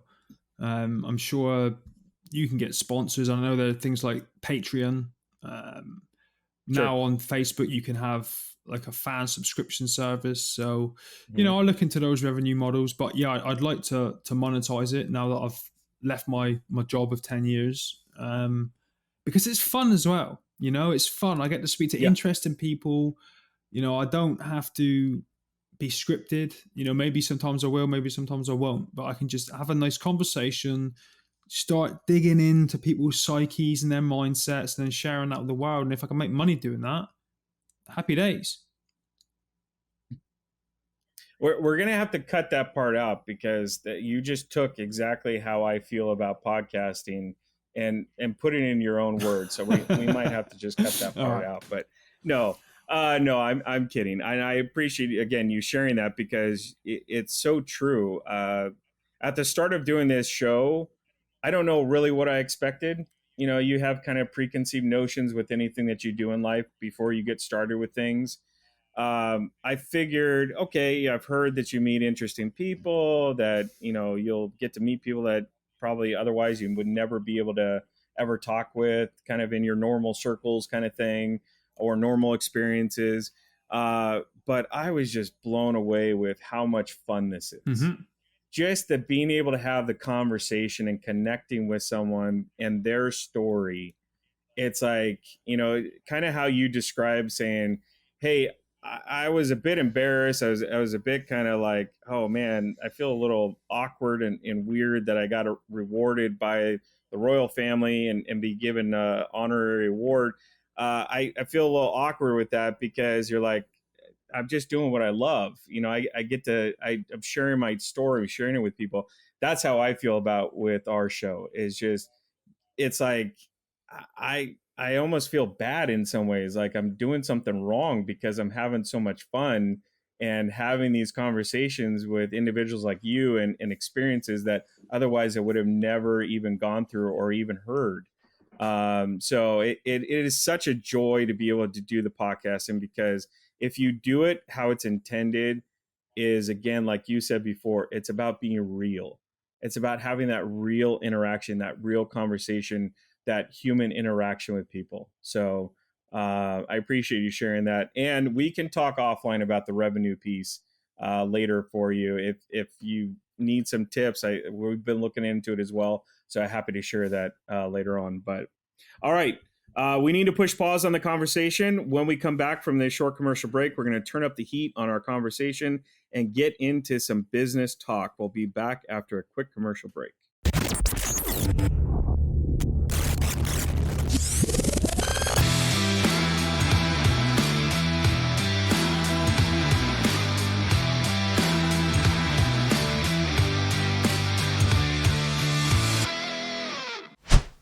And we're back with Mark Ormrod, public speaker extraordinaire. Mark, it seems like there isn't much you can't do, even with the physical limitations that a lot of people would see with you, saying, oh, there's probably a lot you can't do or you can do. You're quite the opposite. There's a lot that you are able to do that able people that have all their limbs and all their body parts are not able to do. But among these that you're very successful at is running a very successful business. Uh, we're certainly eager to learn more. So I want to jump right into this topic of the business world for a second. But you recently made a big announcement. You kind of touched upon it a little bit earlier and just touched a little bit on a recent announcement that you made in social media. And it was a major milestone for you in your life. Can you share a little bit about what that announcement was and what that change was for you in your own personal and career world? Yeah, so September 2010, 2 weeks after I'd been discharged from the Royal Marines, I got a job working with the Royal Marines charity. And I've been working with them ever since, various different jobs. It's taken me all over the world. I've had an incredible 10 years with them. But I decided this year was time to do something different. My wife got a new job during lockdown. She got promoted twice into the senior management team. So went from part-time to full-time. And with homeschooling and, looking after the kids and trying to run the house and everything like that, I thought it's her time now to do her thing. She works with veterans as well. So I'm going to step back. And it also gave me a lot of opportunity then to focus more on the other things that were getting sidelined a little bit. So finishing my second book, we got this movie contract we signed last year. We're hopefully going to start filming that this year. I've been meaning to for a while start stacking up some properties in real estate, but never really got around to it. So I've already this year spent the first couple of weeks viewing all that, managing my investments, pivoting with the speaking to virtual speaking, all that kind of stuff. I don't say this to, I don't wear this as a badge of honor or whatever, but I've grafted hard for 10 years, working late into the nights, doing all sorts of stuff, trying to burn the candle at both ends. And now that I've stepped away from that day job, I can really start to focus on my own stuff now and tie off a lot of loose ends and start to really build, for me and my family. Yep, absolutely. It's interesting that you point out, and I knew about your announcement, and I'm glad you shared that with our audience of what that massive major milestone. Like you said, you've been heavily invested in this the last 10 years, but I didn't know about the part with your wife and giving her the opportunity. And again, this just goes to the common theme with Mark Ormrod, which is humble and giving of yourself and giving to others. But that's just a honorable thing that you're saying, look, you know what? It's your time to shine. I'll be back here. Yes, you're not giving up. You're not throwing in the towel. You're not saying, hey, I'm not doing this anymore altogether. Like I'm not working. You're not saying that at all. What you're saying is that time that I was investing, pouring in on a daily, weekly, monthly, quarterly, yearly basis, I'm now saying, look, I'll take a step back from that so I can help you out from some of the home stuff that you were handling for so long, Mm-hmm. while you then are able to step out in the spotlight. I've had my time to Mm-hmm. shine in this organization. I've done all that I wanted to do, but it's now a new chapter for not just me, but for both of us, our whole entire family, for us to now go in a new positive direction. Absolutely. So, um, speaking of your success, I would imagine with all that you've got going on, so writing books, movie producer, your story there. You've already written one book. You said, like you said, you're working on another book here. Your speaking engagements. Now to put on the title of uh, Daddy Daycare, as they sometimes refer to it as, at home. Mm-hmm. You already had the title of dad, but there's certainly a lot of responsibility when you're running things from the home standpoint. You have a lot of things going on. I would imagine it would take more than just a small army, but a very large army to handle all the different things, especially for the fact that you make time to be able to go on social media and have your real moments on there. You're putting yourself out there and spending the time with videos and content, all that kind of stuff, podcasts even. What does the size of your team look like? I mean, I can only imagine that it's just massive. Yeah, it's huge. There's me obviously, and then there's Jenny, my virtual assistant. Well, that's Okay, I okay, wasn't. and Garen, who does my podcast editing. Okay, So three okay. of us. So, well, it it's not like you just monumentally go, okay, there it is. There's the large army by adding one more individual onto that small, tight knit group. That is not a large army by any means. That is what probably most listening to this would go, okay, did something cut out? Did I not hear something correctly? But did I hear right? There's only three, being one of them him. Yes, that is Mm-hmm. correct. There's only three of you running this tremendously successful empire that you have worked so hard to build up.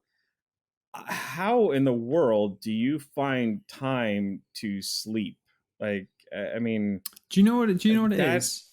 It's routines, systems, and automation and leverage. That's using technology. Like I said, I don't. This is where I'm at now with the podcast, but I can quite as easily just talk into my phone and record an episode of a podcast in my car. All my emails, Sure. all my social media is on my phone. I used to have a virtual assistant in Singapore. So the idea with that was that when I was asleep, she was working. And when she was asleep, I was getting stuff for her to do when she woke up. So I was working round the clock. It didn't work out in the end. Right. But it's all, I think, about being smart and systemizing as much as you can, leveraging as much as you can. Yep. And again, getting around the right people. So, I've been trying to do a lot more in the property space for years now, but just not had the time or capacity because of work. And now I've got more time. I've jumped straight in there with my friends who I know who are killing it, and they're all like Mm-hmm. more than happy to help. And that I'm sending them stuff, and they're like, yeah, we can. This will rent for this much, and it will cost this much to refurb it. And so they've saved me like years of time. And it's like back when I came to America to learn to walk, right? When I got mentored, Right. I took 6 years of one person's success and failure and squeezed it into 3 weeks, right? Right. And that's Right. what I try and do everything else. So these guys now that are kind enough to help me with the property, the real estate, they've been doing it for 10, 15 years. So they've made every mistake you can make. So I'll throw them Sure. a question, and then they'll tell me. And then I don't have to make that mistake. And I've saved 15 years of heartache, the things I don't like doing that I'm rubbish at, I'll ask my VA to do. I can't do graphic design. I'm not very keen on Sure. research and that kind of stuff. And she's phenomenal. She does it for me. Awesome. Well, and you hit on a very interesting piece of it. I will have to admit and be honest with our listeners. I knew the answer to that question. I knew about the virtual assistant that you Hmm. had. I didn't know about the individual. That just completely rocked my world. That you had. I mean that explained everything. You have more than enough help. No, Hmm. and I'm totally kidding there. But no, what you shared with us, and I think it's important to point out, is that yes, you've got two other individuals that are dedicated to working with you and for you as your immediate team, but you have a much larger support Oh system yeah. outside of Hmm. those two, and those are really the ones that also help you become more efficient Hmm. with things, because like you said, you connect with those that have already gone through some of the pieces that you're trying to learn, and instead of you going, well, look, I only got so much time in a day, I have all these different pieces going on, I don't have the freedom of time on my side to go through those experiences and learn the hard way like most oftentimes do. Hmm. You're being smart with your time to say, I only got so much time in the day. I'm going to connect with friends, family, colleagues, whoever it is, and find the person that knows what they're doing, just like you did looking into the Try Amputee in the US that you could connect with and say, give it to me as quickly as possible what you went through and what you Hmm. learned, so that I can absorb as much as fast as we can. So I think that's the key to it. It's not just who you immediately can call on, but it's who you can call on overall when the time is Right. needed and the experience is Hmm. needed. So when we were doing our homework before this episode, one thing that we learned was that the first thing you did when waking up after your accident was to propose to your wife. Yes. You proposed to your wife. Before we got to the commercial, you had, so you went through this experience. I wouldn't imagine would be the kind of quickly entering your mind going, I gotta, you know what, the first thing I need to do is I need to get proposed. I need to get engaged, and I just need to marry the woman. Maybe it did. Maybe she's the one that gave you a lot of encouragement. But I'd like you to share this story with us, because a lot of people going through these traumatic experiences don't have a lot to grab onto. And as you said, it's extremely important to have something, have someone to be able to look forward to, something for the future, something that's a positive that you can reach out to. What made you decide? Because you obviously went through the experience, early on. You were married before, you got divorced, and you were in a hard time of your life, decided to go back into the military because just things weren't going so well for you. And you just like, I got to get back to the comfort. Then this traumatic thing happens. And then how did you meet her? Where did this all come about that you were like, that's the woman. That's the one that I'm meant to be with. I'm gonna snatch her up before anybody else realizes that she's still available. So what tell me a little bit about that. So we met when I was a civilian for a year, and I left the military, and I was Okay. working as a bouncer on a nightclub. And Mm-hmm. you've got to Yep. imagine, you see hundreds of people coming in night after night after night, and you see all different kinds of people, all different kinds of women, how they may appear on the surface, they may be completely different to when they've been, drinking and stuff like that. And when Becky would come in, we'd always have a little bit of banter and back and forth, and make fun of each other. And she was always very in control when she'd go. She'd have fun all the time, and I kind of watch her from a distance, and then she'd leave, and she wasn't leaving with sickle down her front, or tights all ripped up like some of them do. And we just clicked, and you kind of, you know what I mean. And Mm. one night before I was deployed, before we really started seeing each other, she came into the nightclub, and I'd asked her several times for her phone number, and she kept on saying no. And so then, kind of tongue in cheek way, I threatened to ban her from the club unless she gave me the number, and she did. And then we started dating after that. We'd been together about a year before I deployed, and then I just woke up and she was the first thing I thought of, and I couldn't see anything.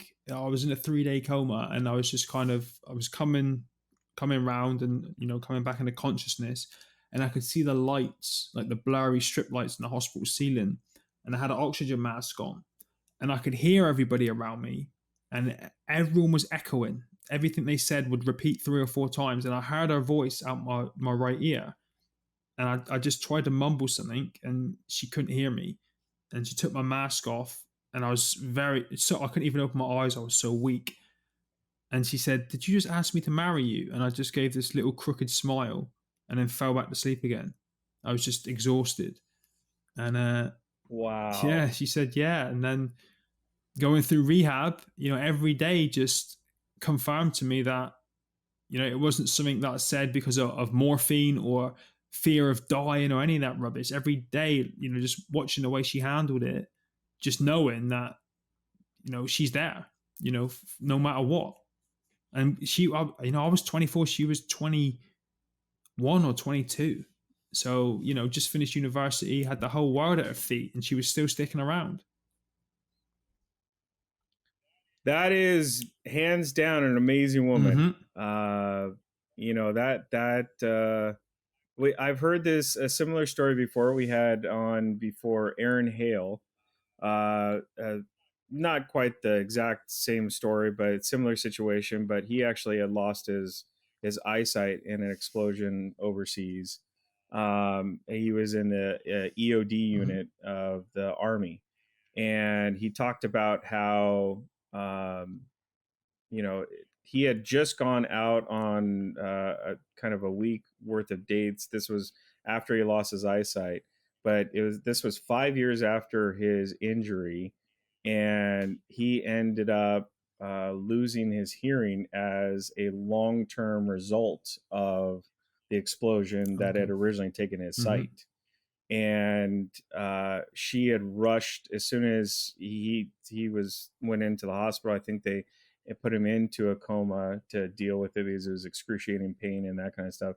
But she came immediately back. They had just gone out on like their first dates and came immediately back to his Mm-hmm. side while he's going through this. That's an amazing love. That right there is just, I mean, that is true love. Mm-hmm. That's the thing that you say, like you said, I can't explain it. It just, I could feel it, that it was there.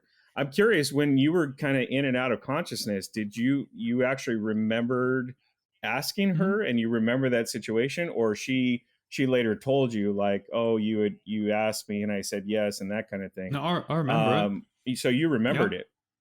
Yeah. And Wow. then I woke up maybe the next day. I think they then started reducing my medication and brought me out of the coma, and just had a bit of a wild ride in accident and emergency department. Just crazy hallucinations and stuff because of all the drugs and Sure. stuff. So yeah, it was a bit of a wild week. So did you have a chance to hear her say yes before you kind of Oh yeah. slip back into Mm-hmm.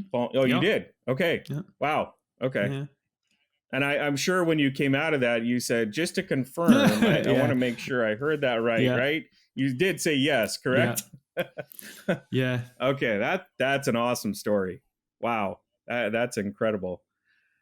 Holy cow. Just when I think your story can't get any better, it continues to get better. I'm going to touch on another part that I come to find out. It's no doubt, and I understand why, that you have a Wikipedia page dedicated to you, because that's pretty much the only thing that can contain all of these amazing and true stories about you. But I learned that you carried the torch in the 2012 Olympics.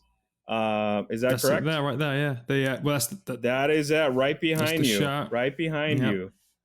Wow. Mm-hmm. So that is amazing in itself. I mean, that must have been an amazing experience to be able to carry the torch for the Olympics. I mean, that's that's a whole nother level of recognition, as I see it, that people that are being honored, either former Olympians or that. Certainly you won the Invictus Games, but I mean, just having the ability to carry that and be part of not just the representation of the organization of the Olympics, but representing that of your country, representing that of what you hold near and dear, the pride that you have, stem from you going into the military and supporting your country, fighting for your country, those kind of things. Uh, I'm curious with this is with all the different things you've been able to accomplish, what do you count as your number one greatest accomplishment that you're most proud of? That's a good question. God, I don't know. Honestly, it's just been a wild ride, and I always sit there and I think to myself, I don't know why I think this way, but if this had happened to me in the first Gulf War, the Falklands War, my life would be different. I'd be in a wheelchair, Mm, probably living on a real poor pension, barely able to get by. And I know that's fact because my wife now works with veterans in Plymouth of that generation. But it's almost like I came mm. out of rehab and was given the best prosthetics you could have, and taken to meet the royal family and taken to these star-studded celebrity events and given the opportunity to, this here is when I ran from New York to LA and do all these incredible things, which just makes you feel grateful, and it's difficult to pinpoint one thing because there's so many and they just keep coming, all these great opportunities out of such a bad situation. I had a hard time writing that question down and thinking about that one because I put myself in your shoes, and that's kind of how I thought you might answer. Part of me was like, okay, he's a dad, I'm a dad, he's a husband, I'm a husband. He might answer, oh, the stereotypical, the birth of my child, Yeah. that kind of thing. But I was really curious to hear what you would say. And here's what I heard with you answering that. Some might go, "Oh, well, you never answered the question. He's just kind of passing it off." What I actually heard was you saying that it depends on the moment in time. Because if you ask me now with what I can think about or recollect or what comes to my mind and memories and stuff like that, I can pick from some of those. But it's hard because of going through so many experiences. I can't truly answer that to say that there is only one, because there's only one at that given time for that time and that period of my life. It's not that there's any one. I would have to go through my entire life on my deathbed to be asked that question again to say, okay, you've gone through everything. There are no more Mm-hmm. experiences that we foresee in your future. You're coming to the end of your life. Recollect on everything that you've gone through. What's now the number one? Because you still have a lot of life to live. Right. So I understand that, and I will accept that answer. I was tempted to go, yeah, but you didn't answer the question, Mark. I appreciate the fluff. I appreciate the motivational kind of soiree with how you describe the answer, but you're not getting out of it. But I feel that that is a legitimate answer where it's not just any one. It's you've had multitude of number ones. You've had lots of number one And experiences. what you said it was exactly my mindset. So, I'm about to finish this second book. I want to write a third one based around coaching and everything I've learned as a Royal Marine, an amputee, an athlete, a bodyguard, a martial artist, and use that to help people. I've got this film thing coming Mm-hmm. up. I train Brazilian Jiu Jitsu. So my goal is to one day get a black belt in that. So there's another thing. You know what I mean? So it's hard to say at the minute because of exactly what you said, because there's so many opportunities coming, and I've got a lot of life left to Right. live, at least another 75 years in me, you know. Sure. So it's difficult to pinpoint anything because it's always changing, but it's exciting at the same time to think about it.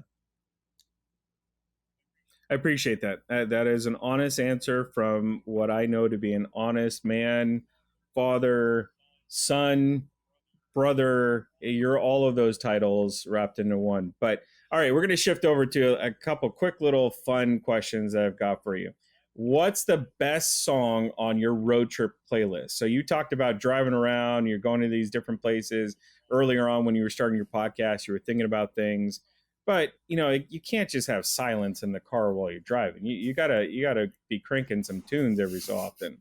So, what is the best song, the one that you love the most? And it's I realize it's kind of like asking what's your most favorite time of your life that you can recall. It's like that because we all have favorite songs. But what's the one that's the top of your playlist as of right now?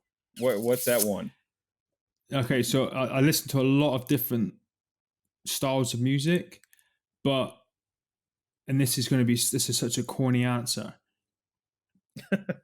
So, are you familiar with the band Lone Star? Yes, Right. as a matter of fact. So they did a song called Amazed, which was mine and Becky's Okay. wedding song. We've got a sound wave of it above our fireplace in the front room. That's kind of when I used to be away all the time, and if I was stressed and I'd been in the car for 4 or 5 hours, there was a point on the motorway when I was coming home where I knew I had to really decompress. And so I went into the home and the stress was gone. I wasn't like stress, So I'd put that Sure. on and listen to that music to put me back in that good mood and chill me out. And, so probably that. But I listen to so many different genres of music. It depends what kind of mood I'm in. Fair enough. Yeah. Fair enough. I'm kind of the same way. I listen to all different styles. And it's kind of like you said, it's either the mood that you want to get in, like you said with that Amaze song, it's you use that intentionally. Music is such a powerful Mm-hmm. tool, and I think it gets taken for granted so much with Yeah. people that they don't realize how much of a mood changer it can be. I remember back in high school days getting pumped up for a football game. You're cranking the Rage Against the Machine. You're doing like hardcore metal music because you certainly don't want to be playing soft classical music while you're getting pumped Mm-mm. up for going into a game. No, no, you need something to get the blood flowing, get ramped up. But then there's other times that you're trying to calm down. And like you said on those drives, that you use that and that meant the world to you to help remind you to kind of balance you back out, to Yeah. stabilize you and to say, okay, I'm coming back into my personal world Mm-hmm. now. I gotta forget about the stuff, forget about the stresses, anxieties, whatever it is. I gotta recalibrate right now. Yeah. So I appreciate that. All right. So who is your favorite public and motivational speaker? I know that is tough because that being your world, but we all have those that we look up to. Who's the that speaker that you're like, that's the one that I continually look up to? So one of the things I do before I go on stage, you've got it's a Tony Robbins thing. You've got to get in the right state, right? You've got to be Yep. in that frame of mind. And so I listen to, I'll throw YouTube on in my hotel room and put Jocko Willin. I always get his surname wrong. Willin Nick, the Navy SEAL, because he's just Yep. I can relate to both being military and the Royal Marines. We're our country's naval infantry, so similar to the SEALs. Mm-hmm. And Yep. he's very honest. He talks about taking ownership of the times he messed up. And, whenever there's a bad situation, he says, good. Okay, right. Now what do we do? Do you know what I mean? And that kind of Yep. gets me in that no BS zone. I'm going to go out there now. I'm going to deliver, talk to you guys straight about this story, and get and deliver some value, hopefully. That's your version of Rage Against the Machine when you're getting out there on stage, and Yeah.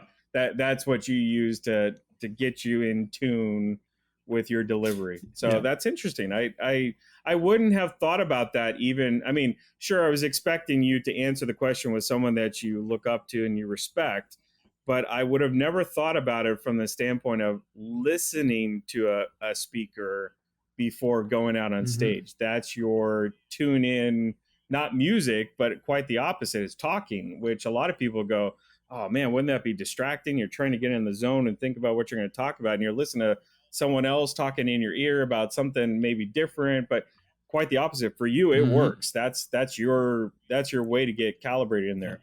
All right. So last two questions. I promise you have been a tremendous guest to bear with the questions, rehashing a lot of the thoughts. I chalk this up as a win because I felt that with all of the even more, way more famous people that have talked to you, asked you questions, and all that. I feel like I asked a legit question that stumped you. And so I'm very happy with myself right now. I'm ending on a high note. So before I get any further and take this down like a blaze of glory, I'm going to end on a high note. But I got two last questions for Okay. you. What's the most recent book that I know you're writing your second one, but what's the most recent book that you just finished reading or that you're currently reading? And I will always add the caveat to all of our guests, which is it can be an audio book and it can also be a children's book.